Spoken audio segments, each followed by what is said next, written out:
Somewhere below your ribs in the warm dark, something is waiting to be fed. It is not your stomach, it is not hunger, it is not you.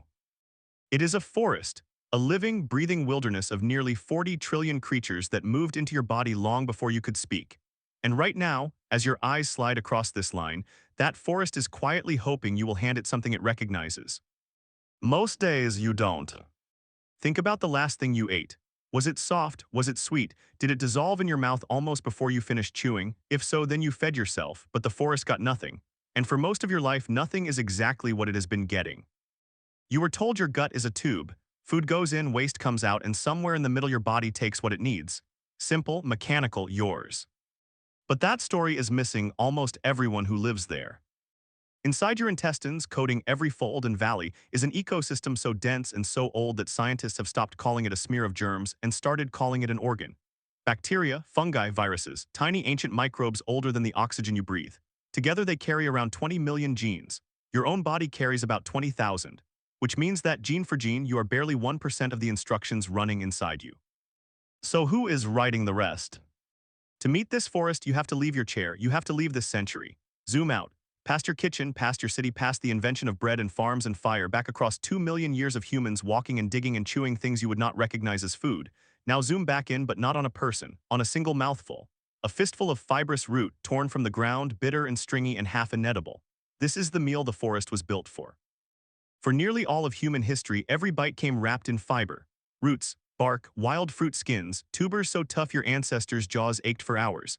None of it was really for you. Your own body cannot break most of it down. That fiber sailed past your stomach untouched and landed in the waiting mouths of the forest downstream. They feasted, and in return they paid you. This is the bargain your species struck before it was even a species. You give the creatures inside you the food you cannot use. They give you back things you cannot make. It is the oldest trade deal on Earth, and you are still, technically, a signatory. But the terms have quietly collapsed. And to understand how, you have to watch what happens when the fiber stops. At Stanford University, a husband and wife named Justin and Erica Sonnenberg wanted to know exactly that. So they took mice and fed them a version of the modern human diet, rich, soft, and stripped of the tough plant matter their microbes had evolved to eat. Within weeks, the forest inside those mice began to thin. Whole species faded out. The wilderness turned into a lawn. Then they did something that should keep you up at night. They kept breeding those mice generation after generation on the same fiber-poor food, and with each new litter more species vanished until 4 generations down the lost microbes could not come back at all. The researchers flooded the mice with fiber again. It made no difference. The creatures were simply gone, extinct inside the body, passed down not as a gift but as an absence. Now hold that thought against your own family. Your grandparents ate differently than you. Their grandparents differently again. Somewhere along that line, the meals got softer, the fiber got stripped away, and quietly, invisibly, parts of your inherited forest may have gone dark for good, handed down to you already missing. Here is the part that turns the whole story upside down. Those missing microbes were never passengers, they were staff. When your forest eats fiber, it does not just feed itself, it manufactures.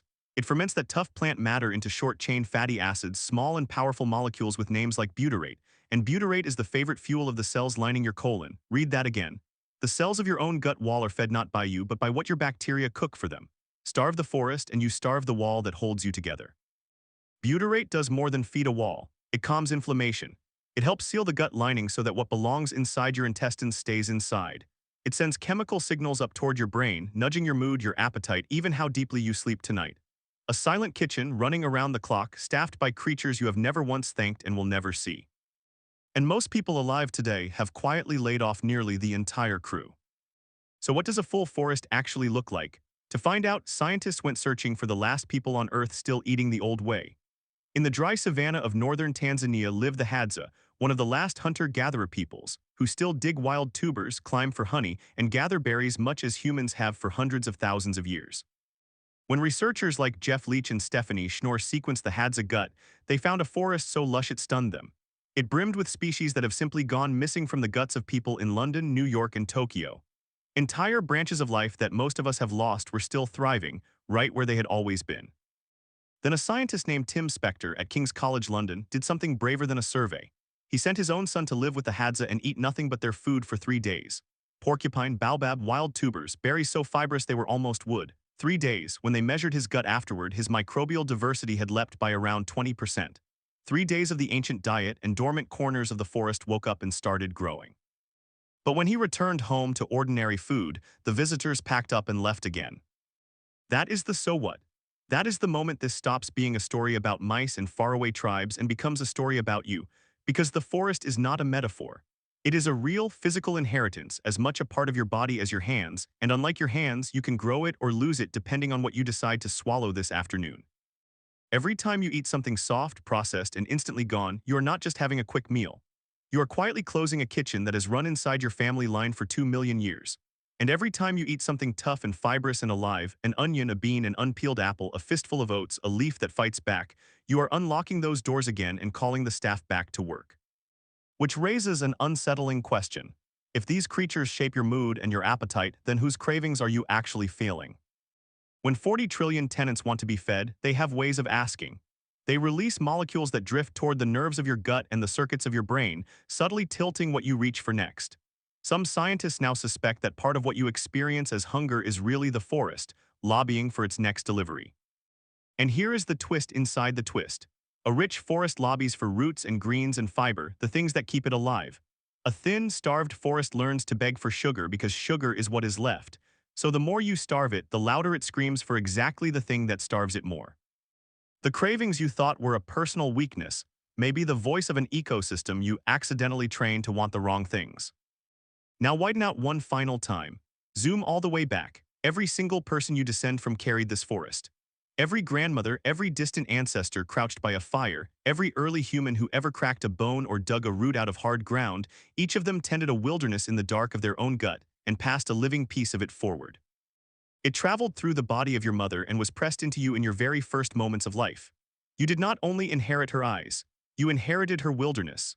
You are the current keeper of a garden that has been handed down, unbroken, along a chain of bodies hundreds of thousands of generations long. Almost every keeper before you tended it well because they had no choice.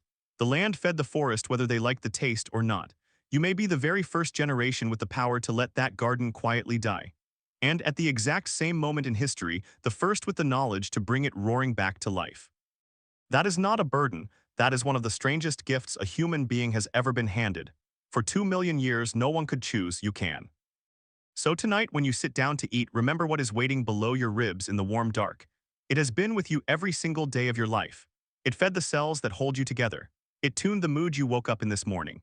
And it has asked for so little in return, just something tough, something real, something it recognizes from a world you will never get to see. You are not one creature sitting down to a meal. You are a forest and a gardener, and the only weather that garden will ever know. So feed it well, it has been trying to feed you this whole time.